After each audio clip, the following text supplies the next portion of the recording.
Assalamualaikum warahmatullahi wabarakatuh.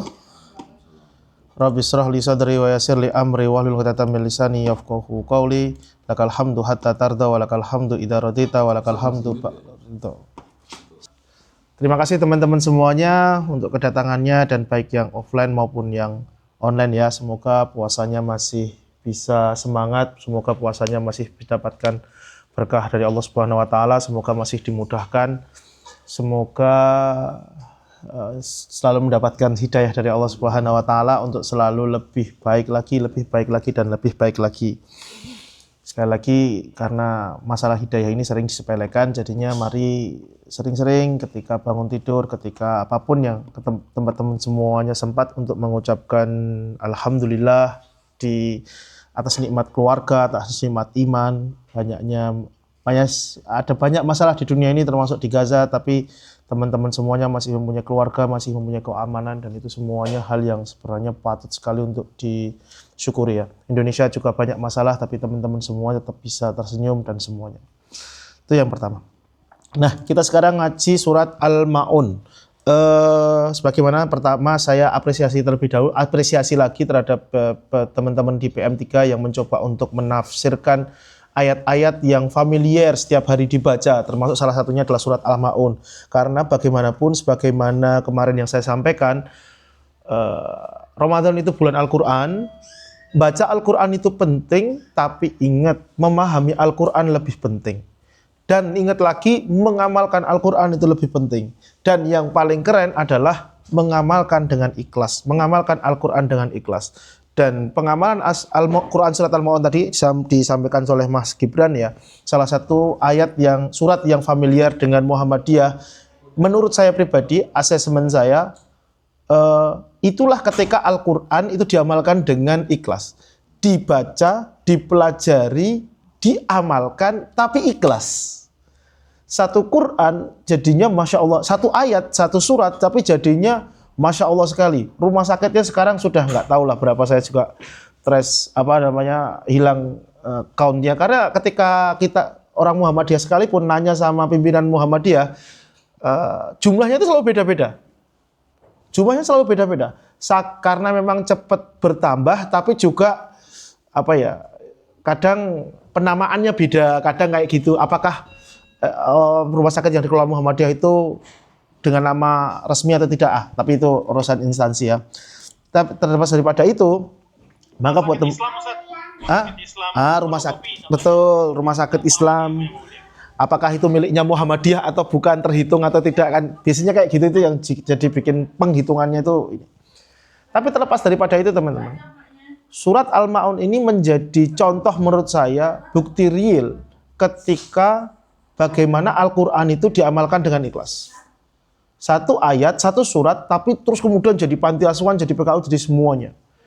Maka ketika teman-teman berusaha untuk mengamalkan satu surat atau satu ayat, menurut saya pribadi, itu jauh lebih berarti daripada, menurut saya pribadi, jauh lebih berarti daripada Anda baca berkali-kali ayat Al-Quran seberapa banyak pun itu.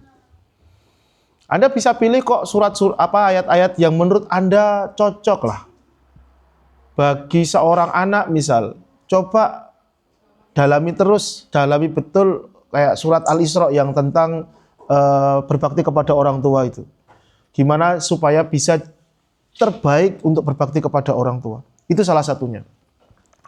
Atau bagaimana surat Kiai Haji Ahmad Dahlan itu mengamalkan wal takum minkum ummatu yad'una ilal khairi wa ya'muruna bil ma'ruf. Salah satu surat Ali Imran ayat 104 itu, terus kemudian jadi Muhammadiyah yang besar seperti itu. Dan jangan dikira ketika mengamalkan surat itu nanti akan terus kemudian mudah. Enggak. Kemarin salah satu aktivis di Muhammadiyah namanya Mbak Yosi, tinggal di Heidelberg, itu adalah cicitnya Kiai Haji Suja. Kiai Haji Suja ini adalah murid langsungnya Kiai Haji Ahmad Dahlan. Nah, Kiai Haji Suja ini yang memproklamirkan, yang menginisiasi berdirinya PKU.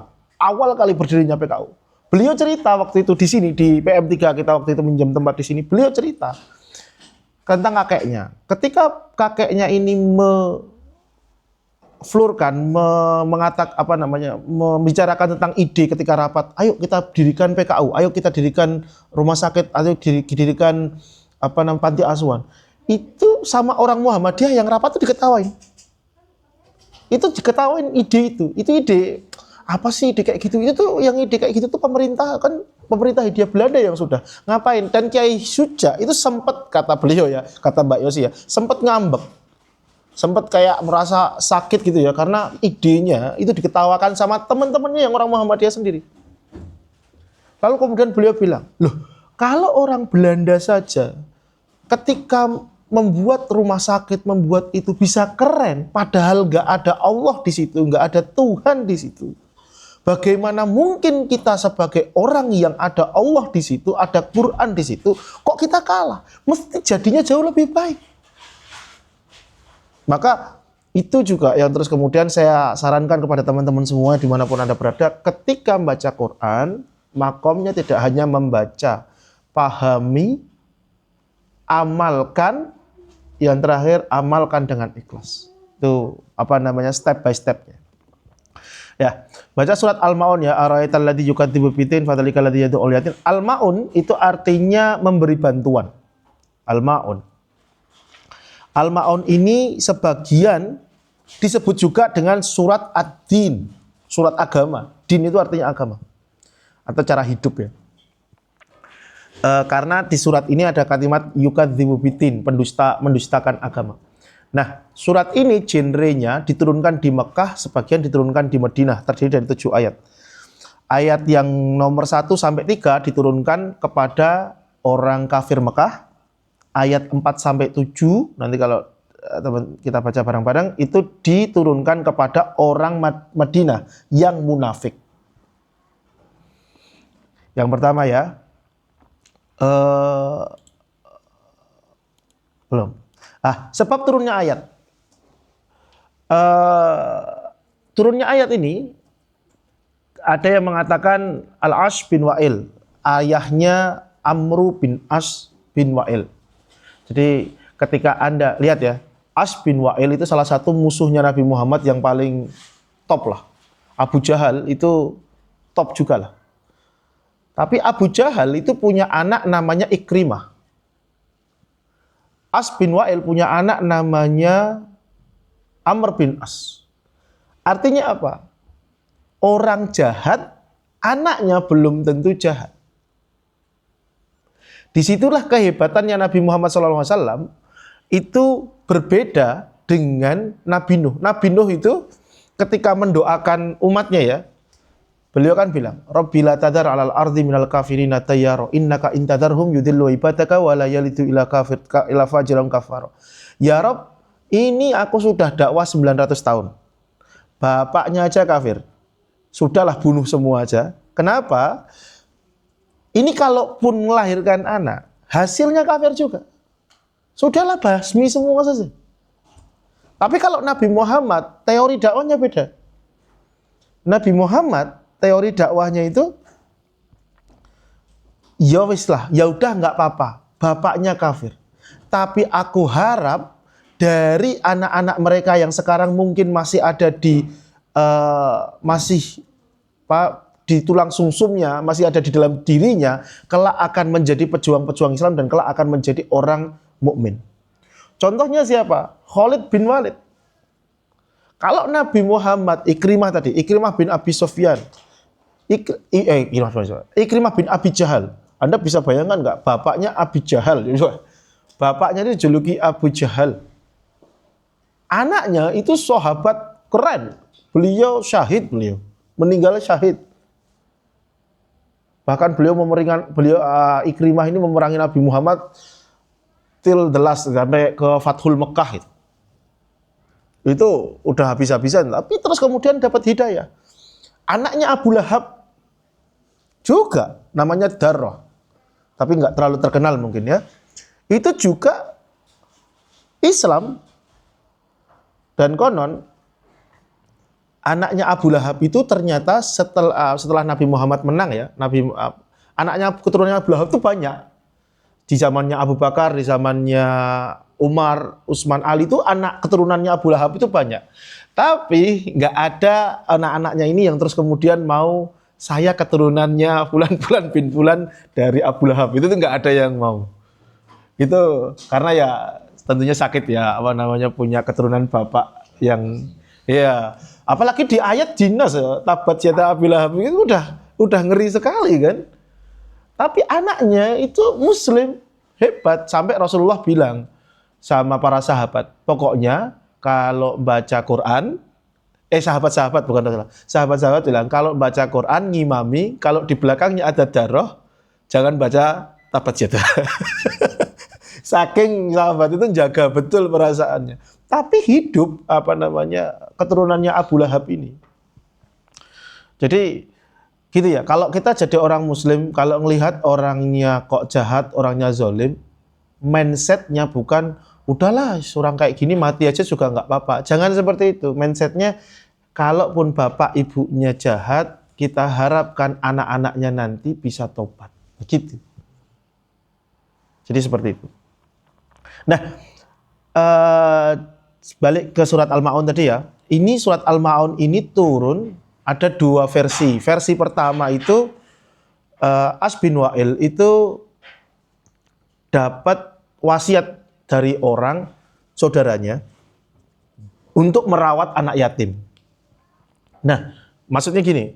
Jadi kan anak yatim, jadi kalau zaman dulu anak kalau masih kecil, wanita dan anak kecil itu tidak dapat warisan. Warisannya pergi kemana? Warisannya akan pergi ke yang pimpinan-pimpinan keluarga lah, pimpinan-pimpinan bani gitu. Nah, ada keluarganya As bin Wa'il itu yang meninggal bapaknya, ninggali anak kecil. Terus kemudian hartanya diwasiatkan kepada As bin Wa'il. Harusnya itu kan harta itu kan milik si anak, tapi diwasiatkan kepada As bin Wa'il. Terus anak yang yatim ini tadi sampai harus minta-minta kepada As bin Wa'il untuk terus kemudian datang, minta hakku, minta hartanya bapakku dulu, minta hartanya. Tapi sampai datang dalam keadaan telanjang dan enggak dikasih. Itu versi pertama.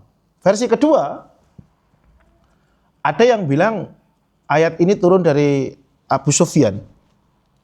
Abu Sufyan itu hobinya itu berkorban, nyembelih nyembelih unta atau nyembelih apa yang bisa sembelih ya. Tapi setiap kali ada orang fakir datang, dia nggak mau. Dia maunya sembelihan itu dimakan oleh orang-orang yang derajatnya tinggi lah. Tapi bukan orang-orang miskin. Kalau orang-orang miskin terus kemudian didorong gitu. Maka ayatnya bilang, "Padzalikal ladzi yad'ul yatim", orang-orang yang menghardik anak miskin ketika minta. Nah, terus kemudian ayat keempat terakhir itu turun untuk orang-orang yang ketika dimintai bantuan sepele itu nolak. Nah, buat teman-teman hati-hati nih. Gini, Quran surat Al-Ma'un itu isinya apa? 5. 1. Orang-orang yang mendustakan agama. Pertama ya, orang-orang yang mendustakan agama. Cirinya apa orang-orang yang mendustakan agama? Yang pertama, dia tidak peduli sama anak yatim. Ini saran saya buat teman-teman semuanya yang rata-rata yang mungkin sudah bekerja ya dan sudah punya penghasilan. Saran saja, tapi saya harap benar dilakukan. Kalau bisa Anda punya namanya anak asuh.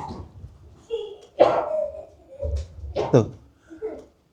Anak yang itu loh, biaya sekolahnya Anda tanggung. Misal SD, paling berapa toh? SD-nya kan gratis, mungkin ya uang sakunya atau apa. Terus kemudian dari sini Anda tanggung. Cari itu yang seperti itu. Ini saran saya. Kalau bisa cari yang masih keluarga atau apa. Kan di sini mungkin Anda ngasih 1 bulan itu dikasih berapa ya? Dikasih 15 euro aja. Itu sudah 300.000. Buat anak-anak ini worth it sekali. Buat Anda cuma sekali makan kebab. Ini saran saya. Ini salah satu perbuatan yang bagus banget. Miliki anak asuh.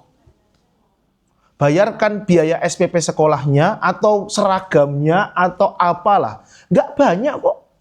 Cuma 15-20 euro kok.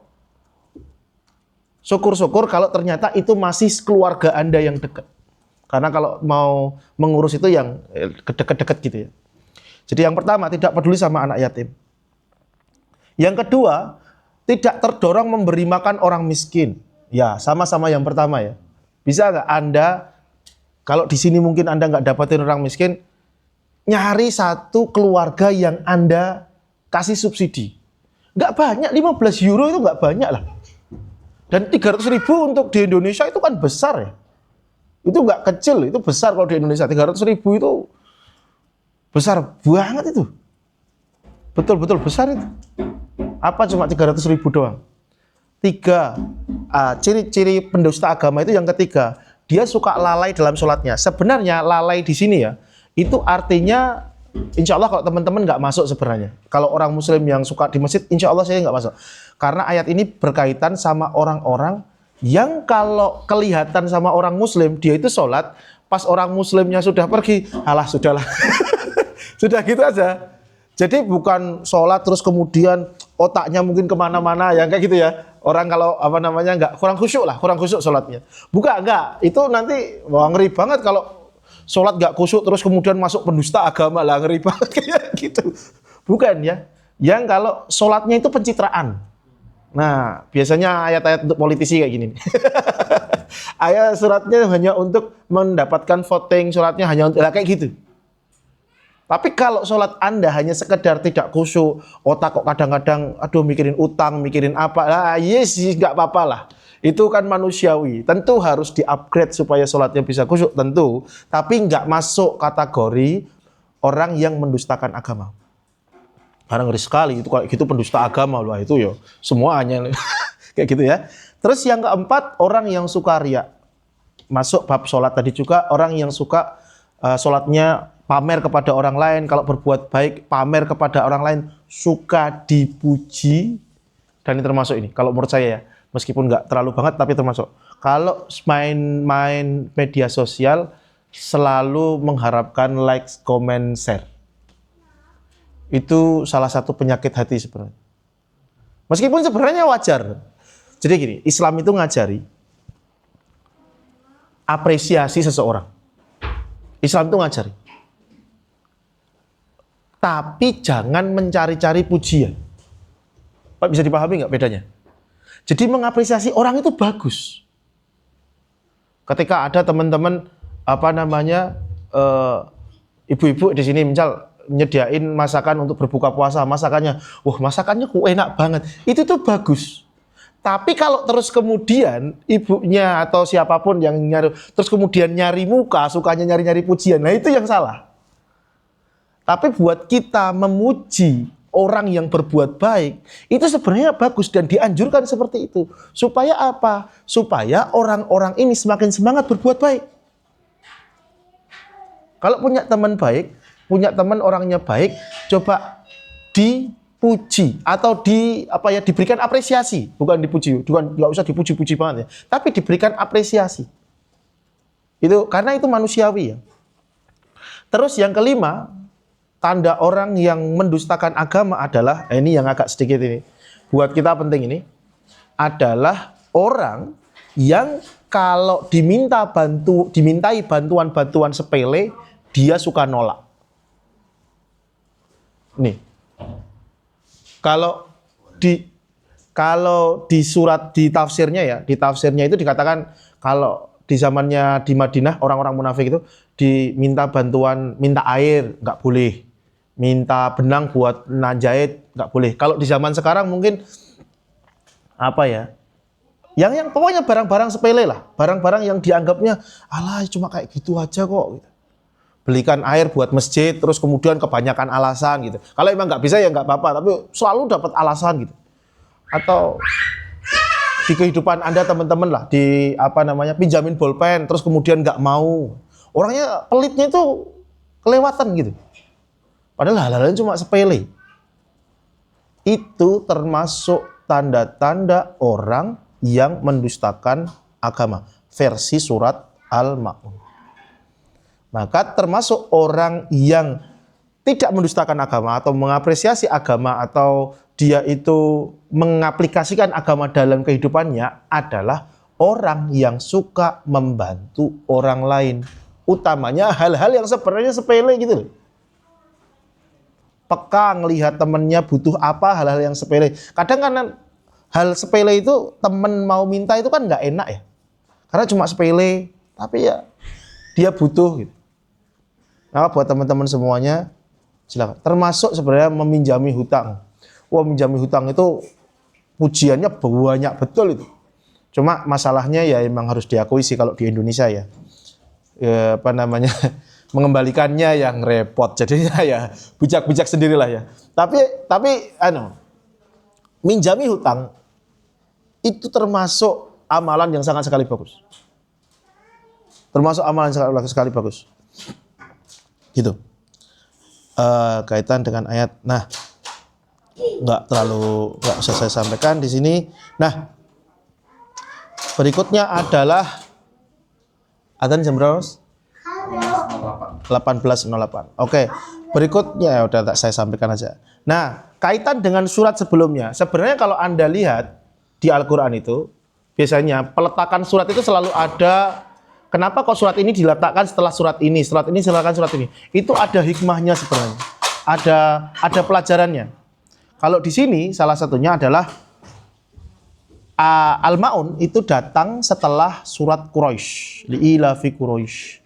Nah, dalam tafsirnya At-Tabari Imam Tabari mengatakan di surat Quraisy Allah menjelaskan bahwasanya aku loh yang sudah memberikan rumah Baitullah ini. Aku loh yang sudah memberikan kepada kalian banyak begitu nikmat sampai kalian itu nggak lapar. Li'ilafi Quraisy ilafihim rihlatas syita. Jadi teman-teman tahu rihlatas syita iwasoif, perjalanan di musim dingin dan musim panas atau musim semi itu. Itu maksudnya kalau dulu itu kan orang berdagang itu cuma pas musim panas. Jadi cuma punya satu musim doang. Tapi somehow kakeknya Nabi Muhammad, bukan kakeknya, ayah dari kakeknya Nabi Muhammad itu dikasih inspirasi oleh Allah untuk setahun itu menjalankan 2 perjalanan. Kalau musim apa dia ke atas itu nanti Suriah ke Syam. Terus kalau musim satunya dia ke bawah ke Yaman, yang sekarang Yaman. Jadi nanti gara-gara inspirasi ini itu Mekah itu jadi pusat perdagangan. Jadi tengah-tengahnya itu. Jadi dari Yaman, barang dari Yaman ke Mekah, barang dari Yaman ke Mekah, barang dari Suriah juga ke Mekah. Maka jadi pusat perekonomian di situ. Ada jalur sutra dan semuanya ya. Jadi itu Allah yang ngasih. Allah yang mengklaim bahwasanya ini loh aku yang ngasih kepada kalian kayak gini. Masa setelah aku kasih nikmat begitu banyak, kalian justru sama orang yatim, sama orang miskin, sama orang gak mampu, itu gak mau ngasih sih? Kalau dalam konteks kita sekarang ya, barangkali. Aku loh yang ngasih hadiah kalian itu bisa sampai ke Jerman. Uang kalian tuh, mungkin butuh kalian baik, dikit ketika digunakan untuk di Jerman. Tapi uang kalian itu banyak loh. Untuk dikonversikan ke Indonesia. 15 euro bagi kalian yang hanya sekali makan itu buat sebuah keluarga di Indonesia bisa 1 bulan. Bayangkan nggak itu?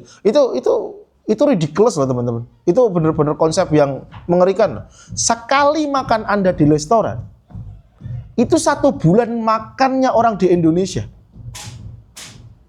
15 euro 300 ribu itu terus kemudian Anda cuma diminta sama Allah dengan surat Al-Ma'un, Mbok yo kamu itu punya orang keluarga yang kamu rawat 300 ribu per bulan. Masa kayak gitu nggak mau? Sudah tak kasih loh semuanya kenikmatan itu. Masa kalian pelit? Sepelit itukah? 15 euro itu kan apa ya? Kayaknya ya nothing lah, nggak anu banget lah ya. Tapi masa sih kalian masih hitung-hitungan seperti itu sama aku? Nah itu kaitannya surat Quraisy sama Al-Ma'un. Kalau surat Quraisy Allah mengklaim bahwasanya mengatakan aku ngasih kalian nikmat begitu banyak. Di surat Al-Ma'un bilang sudah tak kasih, kok kamu nggak mau bersyukur? Kok kamu nggak mau bantu tetanggamu? Kamu nggak mau bantu saudaramu? Itu gitu. Maka saya ulangi lagi, buat teman-teman yang mungkin pernah. Surat Al-Ma'un salah satu yang mungkin kalau semuanya lupakan saja pelajaran yang saya sampaikan nanti, tapi kalau boleh satu saja yang teman-teman ingat, kalau bisa diamalkan dengan cara apa masing-masing, coba di Indonesia, nyari Indonesia orang yang bisa Anda jadikan anak asuh atau keluarga asuh. Nggak banyak-banyak kok. 15 euro per bulan, itu saja. Udah, itu saja. Amalkan satu itu saja. Karena Al-Quran itu paling bagusnya diamalkan dengan ikhlas tentunya. Itu sudah keren. Apalagi kalau keponakan Anda, saudara Anda yang dekat, gitu ya. Terus kemudian yang terakhir, kemarin diminta untuk bahas soal fikih sholat. Nah, fikih sholat ini soalnya teman-teman semua insya Allah udah bisa sholat. Jadi saya nggak akan jelaskan secara detail ya. Nggak akan saya jelaskan secara detail. Tapi nanti kalau ada pertanyaan dipersilakan. Tapi saya jelaskan hal-hal yang sepele, tapi kadang orang melakukan. Contoh satu. Niat itu tidak perlu Anda ucapkan. Cuma kalau Anda mengucapkan niat ketika sholat itu lebih bagus. Saya orang Muhammadiyah tapi bilang kalau niat diucapkan itu lebih bagus. Tapi nggak wajib. Nggak wajib. Karena niat itu mahal atau tempatnya itu qalb, hati. Kenapa kok kalau diucapkan lebih bagus? Karena ketika diucapkan hatinya otomatis ngucapin. Tuh, kayak ketika Anda mungkin sholat jamak qashar gitu ya. Terus tiba-tiba Anda sholat gitu. Padahal kalau Anda ucapkan, Anda jelas Anda itu asar dulu atau zuhur dulu. Itu jadinya jelas. Misal lagi, Anda datang ke masjid, pas saya lagi sholat, terus kemudian niat saya kan sholat sunnah, misal, atau niat saya sholat asar, misal. Ternyata Anda masih zuhur.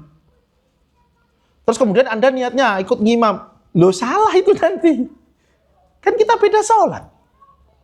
Nah ketika Anda ucapkan itu, saya niatnya sholat zuhur. Bagus. Dan nggak harus ya usolli fardhu. Nggak harus kayak gitu. Anda nggak tahu bahasa Arabnya misal. Ya udah ucapkan saya niatnya sholat zuhur. Gitu. Itu sudah cukup. Gitu. Nggak apa-apa, cuma kalau mau lebih afdol ya, itu dengan menggunakan Arab. Itu afdoliyah saja. Itu yang pertama. Yang kedua, ini sebenarnya, jadi sering nggak ketika imam baca Al-Fatihah, Bismillahirrahmanirrahim, Alhamdulillah jahar ya. Terus kemudian Anda juga ikut baca Al-Fatihah. Sebenarnya ada dua mazhab ya, boleh. Tapi yang dianjurkan, yang saya pegang tentunya, itu adalah nggak baca. Karena ketika ada yang baca Quran, disuruhnya untuk mendengarkan. Maka Anda jangan baca Al-Fatihah bareng sama, kecuali mungkin kalau sholatnya adalah sholat yang sir, sholat yang zuhur asar. Nah itu baru Anda baca. Tapi kalau maghrib, isya, tarawih itu, maka dia harusnya dengarkan imam. Nah, itu sebenarnya sudah cukup. Kalau di NU, yang setahu saya ya, wah ini. Langsung. Kalau setahu saya di NU supaya lebih afdol karena Quran harus didengarkan, maka biasanya Al-Fatihah dia dengerin. Tapi nanti ketika imamnya waladhdallin amin, imamnya biasanya diam sejenak. Supaya apa? Supaya makmumnya ngejar Al-Fatihah. Itu kalau mau yang paling afdol. Itu kalau mau, teman-teman mau yang paling afdal seperti itu. Tapi kalau di Muhammadiyah itu sudah cukup. Bacaan imam itu bacaan makmum. Jadi nggak perlu. Gitu. Tapi ya nggak apa-apa lah. Itu kan namanya ini ya, perbedaannya. Terus yang kedua. Sholat itu, bacaan sholat itu nggak boleh dibatin. Ini. Dibaca tapi pelan. Ya. At-tahiyatulillah itu dibaca. Paling enggak mulutnya tuh gerak gitu loh. Atau lidahnya terserah lah. Tapi bukan dibatin. Kalau dibatin itu enggak dibaca. Dibatin itu diem aja. Bukan dibatin, dibaca tapi pelan. Ini yang sering terjadi ya. Seperti itu. Terus yang ketiga, salat sesuai kadar makmum. imam terutama nggak boleh lama-lama. Kalau misal makmumnya, kalau sudah disepakati ya nggak apa-apa ya tentunya. Tapi kalau makmumnya apalagi makmumnya hamil, atau makmumnya anaknya banyak gitu, besok harus sekolah nyediain, nggak boleh terus kemudian makmumnya lama-lama. Dan itu dikisahkan ya. Jadi kalau ada imam bacanya cuma kulhu itu sanatnya ada gitu loh maksudnya.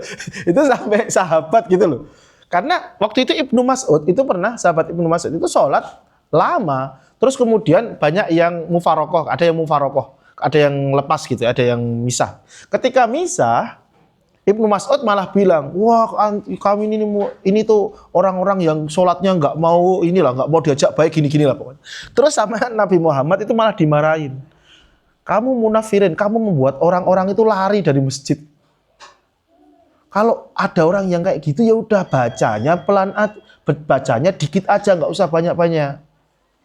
Baru nanti ketika sholat tahajud, Anda silahkan baca yang banyak. Kalau teman-teman kuat, silahkan itu sholat malam sendiri di rumah, terus kemudian baca Al-Qur'annya sambil duduk nggak apa-apa. Kalau bisa 1 juz, 2 juz, kalau bisa, kalau kuat.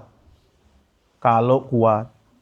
Kalau Nabi sambil berdiri ya, katanya Nabi kan riwayatnya sampai kakinya ini. Kalau Anda ya, kita semua ya mungkin imannya kurang ya. Kalau Anda mau coba-coba silahkan. Itu saya pernah baca itu kalau nggak salah ada 2 juz, 3 juz itu. 1 rakaat. Itu keren banget kan. 2 juz 1 rakaat gimana coba? Itulah haula wala quwata illa billah. Tapi ya seperti itulah, Nabi ya kelasnya beda. Terus salat ketika ada hal yang berisik mengganggu. Nah, kemarin tuh waktu apa namanya? Kemarin waktu bunyi itu, ketika ada atau HP-nya bunyi, salat dikeluarkan terus kemudian dimatikan. Jangan dibiarkan terus pura-pura khusyuk. Enggak main kayak gitu. Nyala itunya keras sekali. Cukup keluar, dimatikan lagi, ikut salat lagi. Itu enggak apa-apa. Itu sholatnya nggak batal, langsung sholat lagi. Kalau kemarin kayaknya Mas Hanson ya, kan ya. Tapi terus kemudian tak lihat, oh dia berdiri lagi, dia jadinya masbuk. Iya, jadinya masbuk saya pikir. Iya, jadinya masbuk itu. Oh, jadinya masbuk. Bukan masbuk ya Ustaz? Nggak perlu. Kalau hal yang hajah seperti itu, penting seperti itu, matikan, terus kemudian sholat lagi. Itu sudah cukup. Dalilnya apa Ustaz? Dalilnya ada. Ini sahabat ketika dia lagi sholat, terus kemudian mau diperangi, terus kemudian ya udah sambil perang, tapi dianya lari, sholat lagi, teruskan jamaahnya, itu nggak apa-apa, gitu ya. Terus jangan suka salat was-was. Do you know salat was-was ketika Allahu Akbar, belum, Allahu Akbar, itu setan itu. Allahu Akbar. Belum. Allahu Akbar. Allahu Akbar. Kayak gitu. Setan itu. Sudah cukup. Sekali. Allahu Akbar. Yakin belum khusyuk? Ya nggak apa-apa, lanjutkan saja. Jangan suka sholat was-was seperti itu ya. Nggak boleh. Nah, adapun perbedaan soal fikih ya, beda telapak tangannya gini atau gini atau gini atau di sini atau terus kemudian baca kunut atau tidak, atau terus kemudian baca sayyidina ketika tahiyat atau tidak, itu hal yang sifatnya furu. Anda nggak usah kelahi di situ. Yang penting sholat. Yang penting sholat. Saya kan agak sedih. Saya kan termasuk aktif di media sosial ya, bikin konten soal ya keagamaan gitulah, dan hidup di Jerman. Terus saya pernah bikin konten soal apakah membaca sayyidina ketika sholat itu gimana gitu. Kalau menurut teman-teman NU tentu hal itu dianjurkan. Dalilnya apa? Masa membaca ketika tahiyat Allahumma sholli ala sayyidina Muhammad itu terus dianjurkan. Kenapa? Dalilnya adalah masa sih mengucapkan nama Nabi kok cuma nggak pakai sayyidina, cuma Muhammad SAW, itu kan nggak sopan gitu. Tapi kelompok lain dalam hal ini Muhammadiyah mengatakan, salah satunya Muhammadiyah maksud saya, mengatakan nggak boleh kalau dalam bacaan sholat. Karena bacaan sholat itu mahdoh. Artinya nggak boleh ditambah-tambahi. Ya sudah seperti itu. Tapi kalau di luar sholat boleh ya, baca Sayyidina Muhammad. Nggak apa-apa, dianjurkan sekali itu. Tapi kalau dalam sholat nggak boleh. menurut Muhammadiyah. Tadi itu, karena bacaan sholat itu sudah letternya kayak gitu, nyuruhnya kayak gitu ya dibaca aja, itu gitu ya. Jadi, tapi yang seperti itu jangan dijadikan problem. Terus kemudian nggak sholat. Saya dulu pernah dapat cerita, wallahu alam bener atau enggak ya, tapi kayaknya bener sih dulu. Tapi ada sebuah desa itu bangun masjid bareng NU, Muhammadiyah dan semuanya ya. Tapi terus kemudian ketika sholat subuh pada bertengkar gitu, pakai kunut atau enggak. Hasilnya apa? Sholat subuh enggak ada. Ya, sholat subuhnya enggak ada karena nanti kalau yang imam NU nanti maunya kunut, kalau imamnya yang lain nanti maunya enggak kunut. Terus kemudian daripada ribut enggak usah sholat subuh. Gimana logika seperti ini gitu? Enggak boleh. Terus terakhir sholat qashar. Sholat qashar. Sholat qashar itu hanya boleh ketika berpergian. Ingat, qashar. Dan qashar kan pemahamannya teman-teman apa? Dari 4 jadi 2. Nggak harus jamak sebenarnya ya. Sholat qashar itu nggak harus jamak. 4 jadi 2. Tapi bukan hanya, qashar itu tidak hanya dalam ini saja. Tidak hanya dalam jumlah rakaat sebenarnya. Termasuk dalam hal-hal yang sifatnya sunnah tapi nggak Anda lakukan. Contoh, sunnah paling kalau Anda tinggalkan akan menjadi keributan kalau dalam sholat yang normal. Sunnah ketika sholat sebenarnya sunnah, tapi kalau nggak Anda lakukan jadi imam itu bakal ramai sekali. Surat pendek. Tuh. Jadi kalau Anda sholat qashar, Al-Fatihah saja selesai nggak apa-apa. Termasuk juga at-tahiyat awal, tapi kan nggak qashar ya. At-tahiyat awal itu sunnah. Langsung naik sebenarnya nggak apa-apa, tapi kalau imam langsung naik, sholat maghrib langsung naik, dipukuli jamaahnya, dikira sesat, gitu ya. Termasuk baca ketika ruku, ketika sujud, itu terus kemudian baca tidak baca gitu. Ketika safar, buat apa? Itu namanya qashar. Dan itu ketika berpergian ya. Terus kemudian ada jamak. Ya jamak ya teman-teman semua sudah tahu ya, gabungkan ketika dibutuhkan. Ketika betul-betul ini nggak bisa lagi, kayaknya dijamak aja lah itu. Sakitkah, hujankah, apakah, dah semua.